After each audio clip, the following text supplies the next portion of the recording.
Hey, what's going on, everybody? Welcome to the Noob Sports Show. I'm your host, Ryan Newple, here with you once again. We are moving through these episodes. I believe we're on episode 142 or something crazy like that of this show. We are super excited to be back. And today we have another guest. We always bring you great guests from the industry. Today we have another one. I'm going to introduce him in just a second.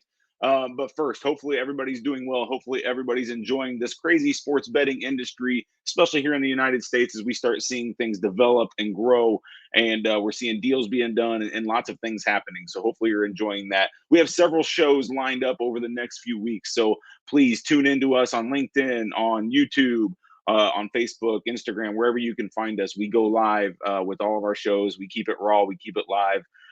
If you have any questions, if you're watching the show and you have questions for our guest or for myself or anyone, please don't hesitate to ask in any chat. We will see all of the chats. They come into one central area. I can see them. I'll put them up on the screen and we can actually interact with the guests a little bit that way. So I really enjoy that. And I hope that's something that you guys will think about doing, especially if you have questions for our guests as we get going. All right. So without further ado, I'm going to go ahead and bring on our guest today. Today we have Piotr. I'm not going to even try the last name, but Peter's of esports trader with Sportsflare. Peter, thanks for being here with us. Hello, everyone. Thanks, Ryan, for having me here.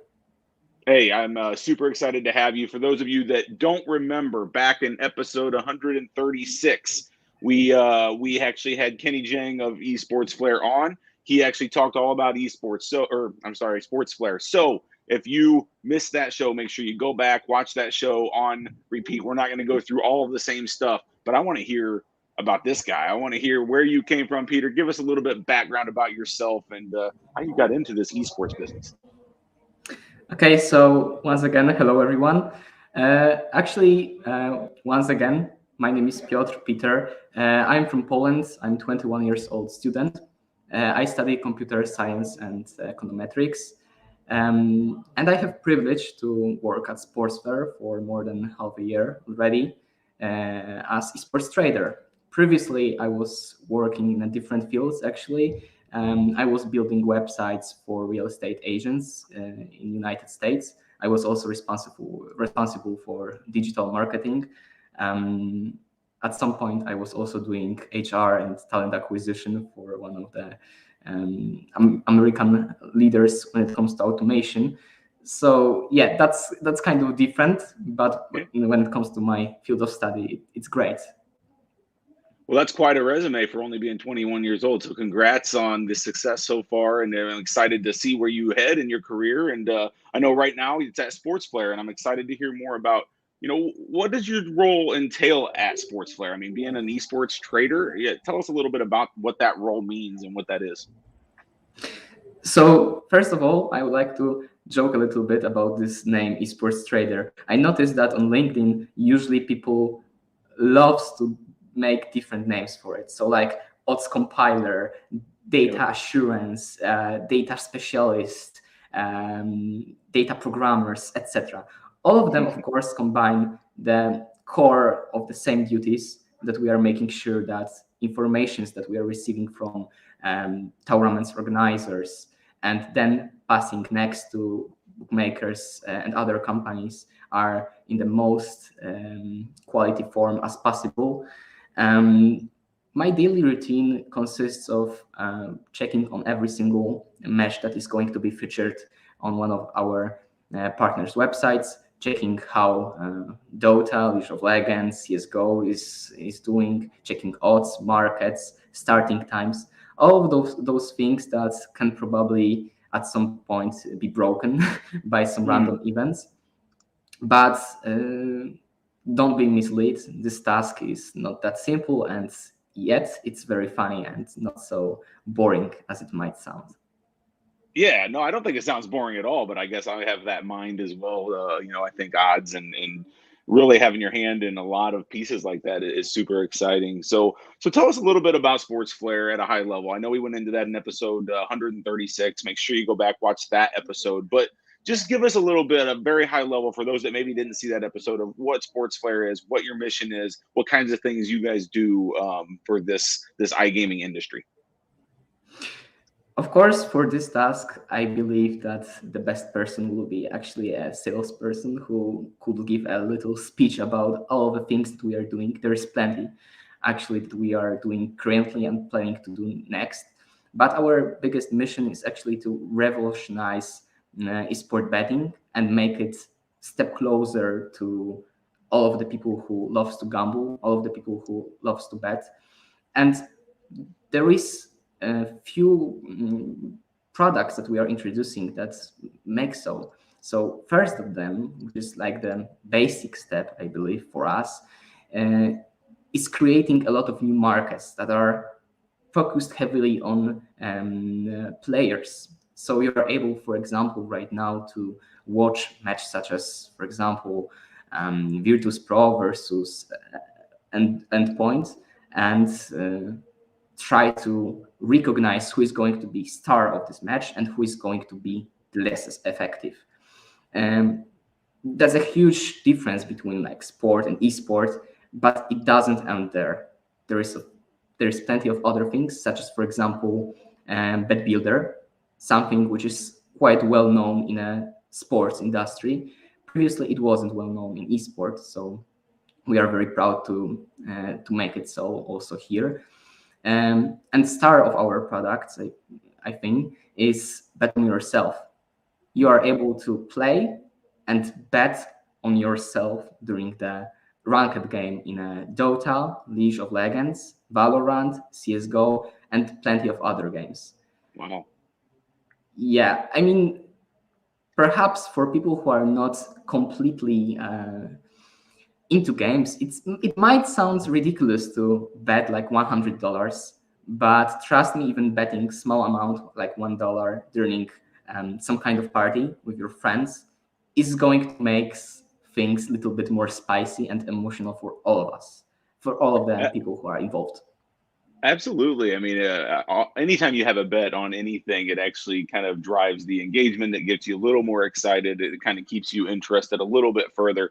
And that's an interesting concept. And it's something that, I mean, most of the listeners here probably come from the true traditional sports betting background and not necessarily the esports betting background. And so, that's a major difference kind of to kind of wrap your mind around, that you could bet on yourself. You can't bet on yourself in regular sports betting. And so that concept's really neat. And I know there's probably other differences between the two, right? I mean, is there any differences you can think of, or similarities, I guess, between regular sports betting, I'll call it, for lack of better terms, and esports sports betting? Before pandemic, I was really involved into start betting on sport because for me it was really super interesting to see how evolved this industry of sport betting itself is. But then when coronavirus struck us all, obviously esports started growing very fast because all of the stadiums, all of the leagues were closed. And people were in a situation where they have to basically choose between virtual dog races and esports. For many people, this mysteriously sound of esports started to be a necessity to actually still gamble, to still bet. And very fast they realized that in sports betting, some of the things cannot be predicted. Some of the things, such as lineup, such as a form of individual players, those things can affect the whole match. In esport, of course, there is also some of the factors like this, but you are able to track the most important piece of information, like, for example, how many hours every single player played in CSGO, for example, in last 2 weeks. Those key informations are going to affect whole match and are being accessible for everyone. So, in my opinion, personally, esports is much easier to predict, much easier to get into, because you are feeling that you are getting better and better in predicting. You are getting better and better in making sure that this thing that you are going to bet is going to win. Interesting. Now, let's talk a little bit about that, because how would somebody who maybe isn't isn't into esports yet. Maybe they know what it is, but they're not really into it. I mean, I would conclude myself in that group, right? I like esports, I understand esports, but I don't follow League of Legends, I don't follow Dota, I don't follow or play these games. So could somebody like myself learn to bet on it and have an advantage betting on it, or do you really truly have to play these and live and breathe these games to be able to bet on it? I believe that was the whole purpose of also introducing bet on yourself system, because in that situation, every single one of us who is playing in a like silver, so the basically lowest league in CS:GO, you are like the worst player. Every one of your friends is making fun of you. Wait, you're saying It's me, like right? I'm the basically worst player. me. Yes, Yeah, that's me. yeah, same here. Okay. But being able to bet on yourself and even play with randoms is still making you feel like professional. You are feeling like you're a part of a big tournament, and the stake is like $1,000, even though the price is, for example, $1. So to cut it short, I believe esport is perfect if you are not having experience, because I can just tell as a live example that always when I'm trying to make combis in live bet selection, and I try to pick players that are like winning right now, teams that are winning in sports, in tennis, etc., they're always making comebacks. Always. Yep. There can be like 1.1 odds. So in Yep. esports, it's like pretty much over from the beginning. Match is simply done. In sports, there's always chance for someone winning. So yeah. That's an interesting difference for sure. That's an interesting difference. So where is Sportsflare headed? I mean, what's coming new, or is it just simply continuing to educate and get more people into the system? I know this may be another question for someone else, but I'd love to hear your input on where the company's headed and what might be next. Okay, that's a very interesting question for sure. We are right now focused on delivering new projects and that are being focused by the industry itself. So we are like right now seeing a lot of tractions in Valorant and in a lot of other games. So right now what we are doing is not only trying to expand bet on yourself, but also make it a lot of bigger in terms of variety of games. So hopefully it's going to also give possibility for Valorant players to enjoy this kind of stuff. And at the same time, when it comes to our past products, so for example, Bet Builder, we are expanding our markets. We are making sure every single day that they are not broken. I'm personally responsible for also testing that you are still able to make profit out of them, and for sure you can, just to put it simply. And I also like to mention in a short words what Sportsflare right now is doing from my perspective, because obviously I'm not a programmer and I don't consider myself as a salesperson, so I can just talk about things that I'm doing. But immediately I would like to recognize that for me, coming to Sportsflare is always something like American teenager movie. So I coming to school to meet with my group of friends, and that's exactly how it feels every single day. And right now we are just making together meeting and thinking what can we do next, what next challenge is going to be ahead. So yeah, basically we are trying to evolve what we are having here, and at the same time listen our partners, listen the whole industry, and go in front of them with new propositions. That's amazing. It certainly seems like a great company to be with, and I'm excited to see where you guys go. I mean, I'm excited to see where the whole industry goes from an esports in general, and then of course, esports betting and how that piece of it develops and starts capturing more and more attention, because it's not going away. We know it's not going away. The youth of the world love esports and they love these games, and they're I see it every day with my own children and kids who are just diehard gamers and they play all these games all the time. And so the natural progression, right, as they get older and as they start to understand the betting side of it, is kind of mixing those two. So I'm really excited to see as an industry where that leads. Hopefully it's going to lead people to enjoying the gaming on a new level, on the level of being also involved in professional scene. Because nowadays the games that are having the biggest success are games that are having even minor esports scene.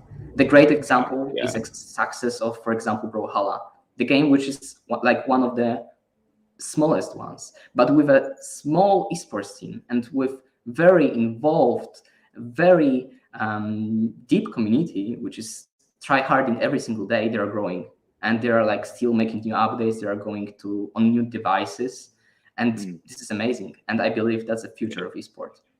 Yeah, for sure. Well, Peter, I really enjoyed talking to you. I'm really glad you came on. I always open it up. Any last words, anything we missed, anything you want to talk about before we jump off here? Okay, so I would like to say just one last thing. Sure. When I was starting working as an esports trader, I was always fighting with one prejudice about betting. So my relatives were always speaking, casino always wins. So we are basically help scam people, etc. And of course, that's a very tough words to hear, right? Yeah. But I can assure you that from our perspective as esports trader, we are also making sure that things that we are delivering are enjoyable and beneficial for both parties. And I believe, for example, that our bet builder currently is giving possibility for everyone to, even from very low-key match, from a match where odds are quite obvious, make something really great. You can predict the whole scheme of the match. Who is going to destroy first tower, who is going to make first kill, who is going to kill first dragon, whole scenario. So yeah, that's exactly what I was planning to say. And that's great last words. Yeah, I mean that's really actually really good words, and something that everybody needs to understand is, I mean, betting can be super entertaining, right? It doesn't have to be. Some people think of it as bad or evil or whatever, but you know what? It is entertainment at its finest, and then if you treat it that way and you look at it as it's enhancing esports, it's enhancing the games that you're playing, and don't look at it as like a thing that like ruins your mind. Like that's not what it's meant out to be. And I think Sportsflare is building products and things to really help the entertainment side of it. So super props there, and that was a great point to bring up.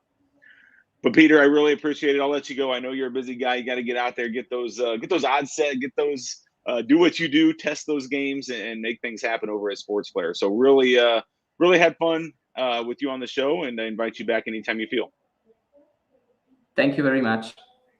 Take care. Take care. All right, guys. That was Peter. He was with Sportsflare, episode 142. That's a wrap. I'm Ryan Nupel, Noob Sports Show. We hope you enjoyed this one, and hope you tune in for others going forward. Stay safe. We'll talk to you all soon. Have a great day. Bye-bye.